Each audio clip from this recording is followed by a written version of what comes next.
Hi everyone, today we're going to meet Sue, who lives in this really nice older dolphin, and she's going to tell us how she became a nomad, and most of all she's going to tell us how she supports herself, because she does it in kind of an unusual way, and a way that nearly anyone can do and have fun at.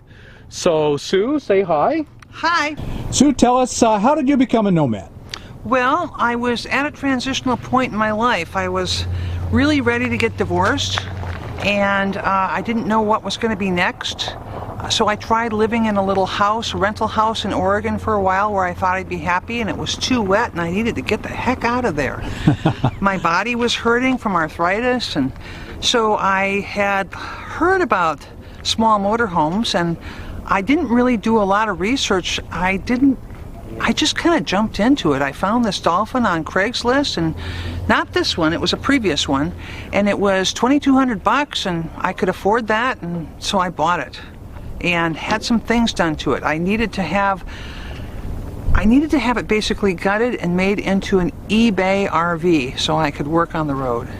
And that's what I did. So that's kind of our next question, then how do you support yourself? And you support yourself by buying and selling on eBay. I do. I used to support myself 100% from buying and selling on eBay, and now I'm on Social Security disability because my arthritis and other things are pretty bad. And so now I don't have the crucial need to sell, but I still sell whenever I'm going to go on a trip and I need extra gas money and stuff like that that really isn't, you know, covered by my benefits. So I'm still at it, just not quite as hard as I used to be. So for a while you worked really hard because that's how you ate. Yep. And now if you need, you see an expense coming up, you buy and sell until... I need new coach batteries, so yes, I got to sell a couple $100 worth of stuff for that. And so were you able to support yourself on the road, buying, selling on eBay? Pretty much. Pretty much. I did pick up a few extra things along the way when I could get some work, and sometimes I would sell a little bit along the way. There are flea markets. There are some RVers who follow the flea markets and know all about where to go. I just kind of happened across a few. Right. But yeah, I sometimes sell in person. Mm-hmm. And you run an art gallery, which is kind of unusual for Nomad. How do you do that? Very part-timey. Yeah, I started that about a year ago. I rented a small space in Truth or Consequences, New Mexico, where I had been showing my paintings in other people's galleries, and I was paying them 50% anytime something sold. And so I thought, that's crazy. Rents are cheap in this town. So I rented a gallery, and we have a monthly art hop. So I am only open for that weekend, for like Thursday through Sunday of the art hop weekend, which is the second Saturday if you happen to come to Truth or Consequences. And so I do a month's worth of business in just a few days. It's enough to pay the expenses. I don't make really a lot of money on it or anything. Sometimes no money, but it's a lot of fun. And it's also a place where I can put my little RV in the back and hook up if I want to electricity. And so do you only pay for the 3 days, but you have access for the whole month? No, I pay for the regular monthly rent on this space. Oh, and you hope that when you sell your art on the weekends, it covers it all and you make a little more. That's the idea. And then it also gives me plenty of space to work there as well, because I have space behind the gallery that's basically studio space. Mm-hmm. And also I'm planning to kind of beef up the comfort level there, since it's sort of where I park this from time to time. Right. Maybe put a refrigerator in there or something.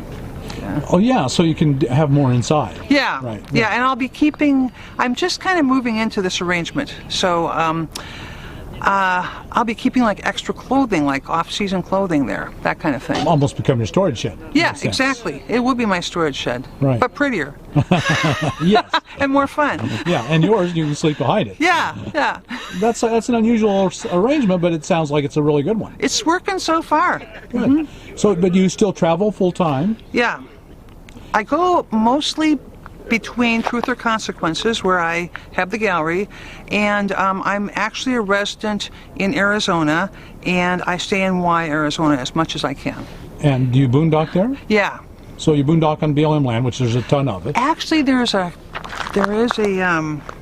primitive campground there. Really? Yeah, called Coyote Howls. I've heard of them. Yeah, and so my boyfriend's been there for 27, 28 years, something like that. And it's free? It's very cheap. I think you pay for a year. I've heard of it. Tell us how it works. When Steve started staying there, my boyfriend, it was very, very cheap. It's moved all the way up to $550 a year now. $550 a year. And you can have a lot, and you can have a storage shed on that lot. And you could put your extra solar panels and your outdoor furniture and your barbecue and stuff in there when you're not there. And it's way out in the middle of nowhere, so nobody really steals anything. And if they do, it's like they probably needed it worse than I did. All right. Yeah. And say the name, Coyote House? Coyote House. Coyote House in Y, Arizona. Yeah, W-H-Y. Okay, folks, write that down, because there's a way to live really, really cheap. It is a way to live really, really cheap. The BLM gave that land to the county because there were so many people with limited income living there that they started to feel like they needed to administer it, and they didn't want to. So they actually gave the land away to the county. And so the county runs it? So there's some sort of water board or something that runs it, yeah. And are there any facilities there? Showers, bathrooms, a laundromat, there's a computer room. Oh, there's wow. a little library, there's all kinds of activities, but those old people are too serious about getting their quarters back from those card games. I can't play with them. It's mostly into card sharks. Mostly older folks, but we do have younger folks, coming up that have discovered it, like people in their 40s and 50s. Wow. Yeah. Well, but it would work great for anybody who could come up with $550 a year. Right. Yeah. It'd be amazing. Mm-hmm. Boy, and I've heard of it. I knew about it, but that's I'm glad you shared that with our audience. You got to visit sometime. I do. Yeah. In fact, I'm planning on. Usually, I hang around here most of the winter, but I'm going to go to Aho and Y, and I'm going to do the whole thing. And do you go there from here? I will be going there. Yes, in a couple of days. I got to go back. And so every weekend you run home to, Truth and Consequences. Once a month I go over to Truth or Consequences, and then I spend as much time as I can in Y. But it's too hot to be there in the summer. A few people really, they manage to stay there, but I don't know how they do it. And when you come back in the fall, they're wearing tinfoil hats, and they're speaking a different language. So yeah. It's too hot there. It's a different kind of people there. It's way too hot. If you're looking for characters... Well, fry your brains. That's the problem. It's too hot. So we try to get out of there, and we mix it up. I really like northern Arizona. I like going along the Mogollon Rim. And I remember running into you in... it was north of Prescott. Yes. What was the name of that town? I can't remember. I was at the Dollar General. Yeah. Yeah. I can't remember. That was the funniest thing. Chino Valley. Okay. Chino Valley. All right. That was the funniest thing, because I saw your van and you had the door open and it was so well organized. I was thinking, oh my God, I got to ask this person if I can take a picture and send this to Bob Wells. And then you came walking around the van. That was you. Yeah. Yeah. And it was me. So yeah, our paths have crossed for the last 6 years. Yeah. Ever since I started thinking about getting online, getting on the road, I found your site almost immediately. Good. Yeah. And any regrets for after 6 years of doing this? What would you change? Anything? There was this one knife I should have taken when I got divorced. That's your regret. Yeah.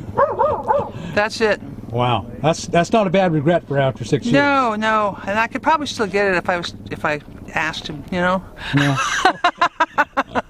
But no, in fact, I have tried other things in the last 6 years, like for short periods of time, staying in apartments and house sitting and a bigger rig and all of that, and it's all just too much stuff. Right. It's better to stick with something small for really me. Small. So this is your second Toyota Dolphin. Yeah. And tell us about that. Okay. I love the Dolphins. They are, from what I've heard, they were overbuilt for the size of chassis from the very beginning. They got too much coach on them, so you can't put a lot in them. You can't tow with them. I know a few people that have, but it's not a good idea. Bad idea. Yeah. And so you have to really go small. And when I got my first Dolphin, not this one, I actually had it built out for eBay. I had most of the furniture taken out. I had it pretty much gutted, and a carpenter put in a really big counter that I could use for photographing my stuff and packing up my stuff, and underneath there was lots and lots of storage and I could put all my eBay inventory in like Rubbermaid totes and put them in there. And that was really cool. At that time I needed to sell a lot because I didn't have Social Security yet, and now I do. So now I sell more like for extra things. But yeah, it was a great rig, and I went... Have you had, some people wonder if they're mechanically sound because they're such a small engine with such a big rig. Have they been reliable for you? The first one I did have to get a new engine. And this one, the engine has been rebuilt. And it was rebuilt at about 60,000, which is pretty low. You'd think it would go a lot longer than that. So it's been a mixed bag for me. The 22 RE or 22R, whatever they call it, I can't remember exactly what it is, but it's supposed to be an engine that just lasts forever. Right. But one of the world's great engines. Yeah. For sure. But it's pulling so much weight. Exactly. All the time. Yeah. So do you but you drive quite a lot. I do. To Truth and Consequences back to Y every month. That's 400 miles every time I go. Right. Yeah. One way. Right, one way. Right. Yeah.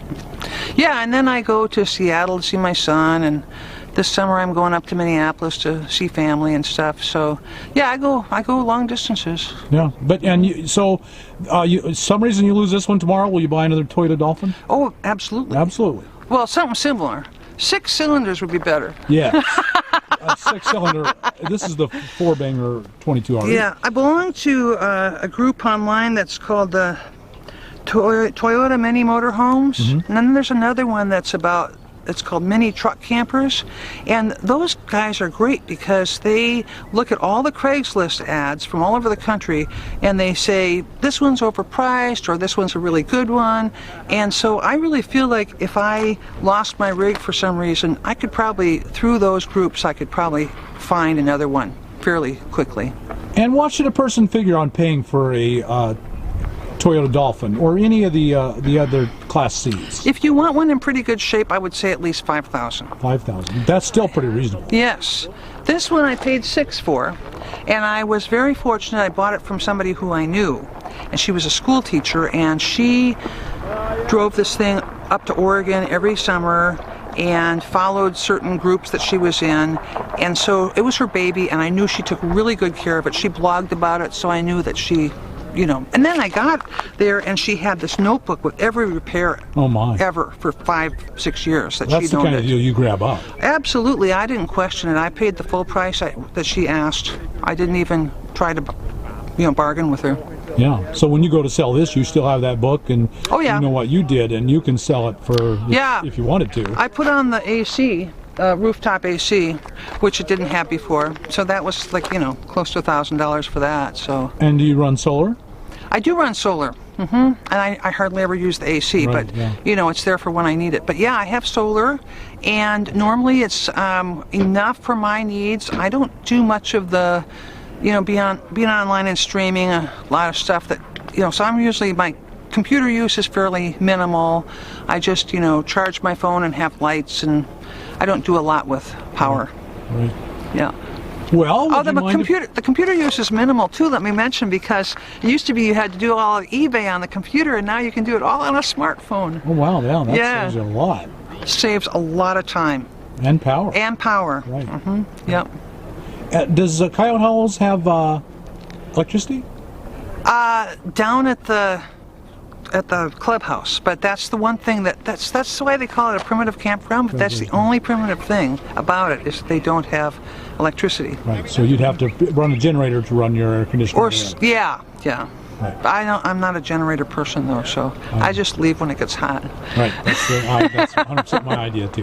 Yeah. Okay, well, would you mind if we took a look inside? Let's do it. All right, sounds good.